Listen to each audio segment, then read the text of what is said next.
Assalamualaikum warahmatullahi wabarakatuh. Halo semua, perkenalkan nama saya Maisa Safira dengan NIM 25053027. Nah, saya dari Prodi Pendidikan Ekonomi, Fakultas Ekonomi dan Bisnis. Nah, di sini saya akan menjelaskan mengenai eksplorasi potensi usaha berbasis lingkungan dan peluang. Ada peta konsepnya. Ini ada beberapa inti-inti pokok yang akan kita jelaskan. Yang pertama yaitu analisis lingkungan bisnis. Yang kedua yaitu menentukan ide dan gagasan usaha. Yang ketiga yaitu faktor penyebab kegagalan ide usaha tersebut. Nah, teman pertama, kita akan membahas tentang lingkungan bisnis dan peluang usaha. Secara garis besar, lingkungan organisasi dapat dibedakan menjadi dua, yaitu lingkungan internal dan eksternal. Nah, apa sih lingkungan internal? Lingkungan internal adalah berbagai hal atau berbagai pihak yang terkait langsung dengan kegiatan sehari-hari organisasi dan mempengaruhi langsung terhadap setiap program, kebijakan, hingga denyut nadi organisasinya. Yang termasuk ke dalam lingkungan internal organisasi adalah yang pertama pemilik atau owner, yang kedua para pengelola, yang ketiga para staf atau karyawan, serta lingkungan fisik organisasi. Nah, yang kedua lingkungan eksternal. Lingkungan eksternal adalah kegiatan yang terkait operasional organisasi dan bagaimana kegiatan operasional ini dapat bertahan. Dalam kegiatan operasional, perusahaan berhadapan dan senantiasa berusaha untuk menyesuaikan diri dengan lingkungan-lingkungan yang terkait langsung untuk lingkungan mikro perusahaan dan lingkungan yang tidak terkait langsung atau lingkungan makro perusahaan. Nah, apa sih bedanya lingkungan mikro dan lingkungan makro? Lingkungan makro adalah perusahaan yaitu berkaitan tentang pelanggan, pesaing, pemasok, dan partner strategi. Sedangkan lingkungan makro itu berupa perbuatan aturan atau regulator, pemerintahnya, lembaga-lembaga non-pemerintah, masyarakat, dan lain sebagainya. Nah, itu mengenai lingkungan internal dan eksternal. Berikut teman-teman juga bisa melihat lingkungan bisnisnya, ada politik pemerintah, ekonominya, alamnya, sosialnya, teknologi, dan hukum. Next, kita masih melanjutkan yang tadi. Pada dasarnya, ada dua faktor lingkungan yang mempengaruhi pada aktivitas bisnis, yaitu yang pertama lingkungan kerja. Apa sih lingkungan kerja? Lingkungan kerja ini memasuki semua elemen yang relevan dan mempengaruhi organisasi secara langsung. Elemen tersebut dapat berupa pemerintahnya, kreditur, pemasok, karyawan, konsumen, pesaing, dan lain sebagainya. Itu termasuk dari lingkungan kerja. Yang kedua, lingkungan sosial. Lingkungan sosial ini meliputi tekanan-tekanan umum yang mempengaruhi secara luas, misalnya tekanan di bidang ekonomi, teknologinya, politik, hukum, dan budaya sosial lainnya. Next, kita masuk ke lingkungan teknologi. Apa sih lingkungan teknologi? Lingkungan teknologi adalah meliputi teknologi produknya atau manufaktur dan jasa, serta teknologi bisnis, adalah pengetahuan manusianya, peralatan, metode kerja, sistem pengolahan, peralatan elektronik, peralatan komunikasi, perangkat keras, maupun perangkat lunak yang digunakan. Jadi, termasuk yaitu memunculkan ide dan gagasan berwirausaha. Nah, terlebih dahulu kita, apa sih wirausaha atau entrepreneur? Adalah seorang yang mengembangkan produk baru dengan ide baru dan membangun bisnis dengan konsep yang baru. Kegiatan ini menuntut kreativitas dan inovasi, sebuah kemampuan untuk melihat pola-pola dan tren yang berlaku menjadi seorang wirausaha. Jadi, seorang wirausaha itu memiliki kreativitas yang tinggi dan inovasi. Next, kita masuk ke pengertian gagasan dan ide usaha. Gagasan adalah sesuatu yang dapat mendatangkan inspirasi pelaku yang mendorong munculnya suatu ide usaha dan menduga lebih awal apakah ide muncul ini dapat menghasilkan suatu nilai tambah atau tidak. Nah, sedangkan ide dalam Kamus Bahasa Indonesia (KBBI), ide adalah sebagai rancangan yang tersusun di pikiran, artinya sama dengan gagasan atau cita-cita. Next, kita masih melanjutkan pembahasan yang tadi. Selama ide itu belum dituangkan menjadi suatu konsep dengan tulisan maupun gambaran nyata, maka ide itu masih berada di dalam pikiran. Ide yang sudah dinyatakan menjadi sebuah perbuatan atau karya cipta, sebuah perbuatan itu adalah sebuah karya cipta. Maksudnya gini, kalau kita memiliki ide dalam pikiran kita ini, tapi kita belum menuangkannya menjadi suatu konsep, baik itu tertulis maupun gambar, maka itu idenya masih berada dalam pikiran kita. Sedangkan ide yang sudah ada dalam pikiran kita ini, sudah kita lakukan dalam kegiatan nyatanya, itu adalah sebuah karya cipta. Berikut ada skema munculnya gagasan untuk menjadi karya cipta usaha. Nah, yang pertama yang saya jelaskan tadi, yaitu gagasan, ada idenya. Jadi gagasan dan ide ini kita lakukan tindakannya terus-menerus, kemudian menghasilkan sebuah karya cipta. Jadi masuk ke sumber utama memicu munculnya ide-ide wirausaha. Yang pertama, pengamatan dan pengamalan pribadi. Ide wirausaha sering muncul dari pengamatan langsung atau pengamatan pribadi seorang yang dapat menjadi kehidupannya sehari-hari. Misalnya, mengidentifikasi kebutuhan yang belum terpenuhi di pasar, atau menemukan cara baru untuk memecahkan masalah yang dihadapi dalam kehidupan sehari-hari. Nah, ini bagian dari pengamatan dan pengalaman pribadi. Nah, yang kedua, teknologi dan inovasi. Nah, teknologi dan inovasi ini juga memicu munculnya ide-ide wirausaha.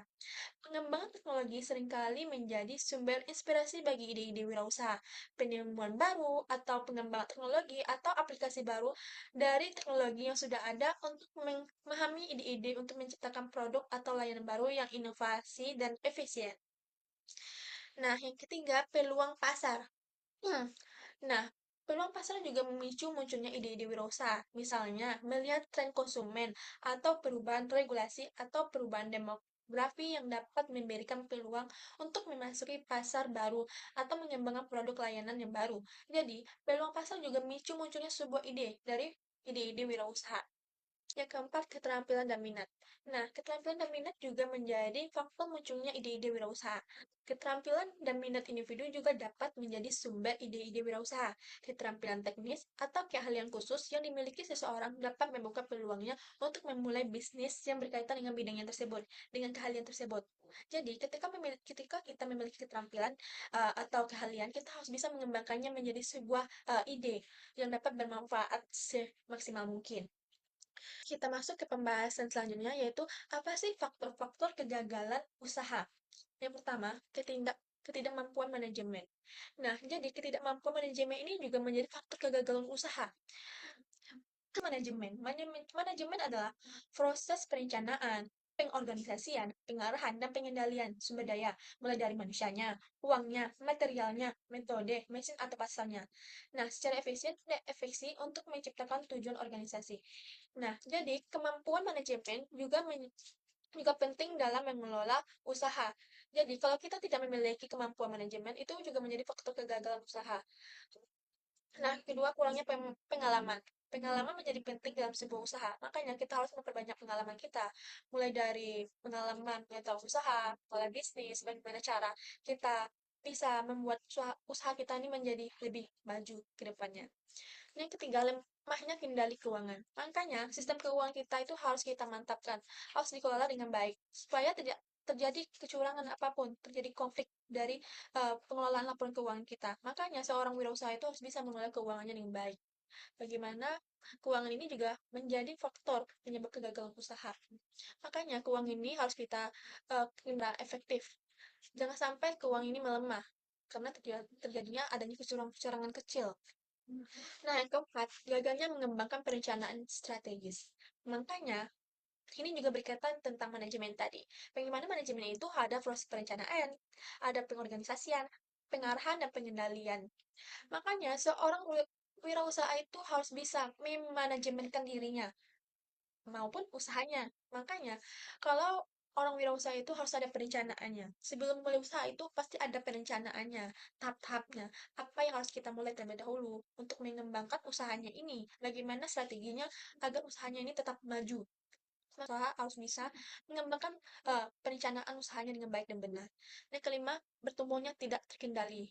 Nah, ini juga terjadi karena kesalahan-kesalahan.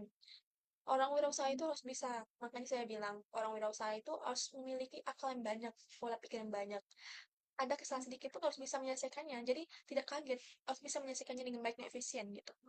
Nah, lokasi yang buruk. Nah, ketika kita mulai usaha, kalau lokasi kita tidak strategis, itu sangat mempengaruhi laba usaha kita. Makanya kita harus melihat lokasi yang bagus, yang keramaian, yang tepat, yang bisa membuat usaha kita tuh jalan, dan bisa laku, menciptakan laba yang banyak. Next, kita masuk cara mengatasi kegagalan dalam menjalankan sebuah usaha. Bagaimana tadi kan kita menjelaskan tentang faktor penyebab kegagalan usaha. Nah, di sini kita akan menjelaskan cara mengatasinya. Yang pertama, wirausaha harus mempelajari usahanya yang akan dijalankan. Jadi, sebelum orang wirausaha ini menjalankan sebuah usahanya, maka dia harus mempelajari dahulu apa usaha yang mau dibuatkannya, apa perencanaannya, apa yang harus dibikin, dan apa rencana-rencana untuk kedepannya agar usahanya ini tetap maju dan berkembang. Nah, yang kedua, berusaha harus aktif dan mengamati perubahan di dunia bisnis.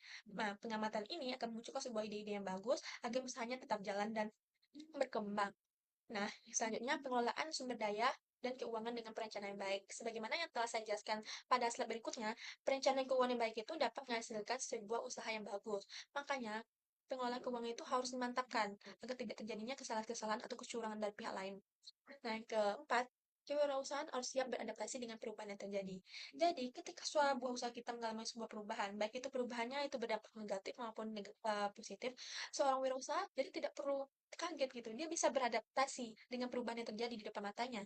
Nah, makanya perubahan itu harus kita amati, analisis apa faktornya, apakah ini berdampak buruk atau berdampak baik dari segi manapun.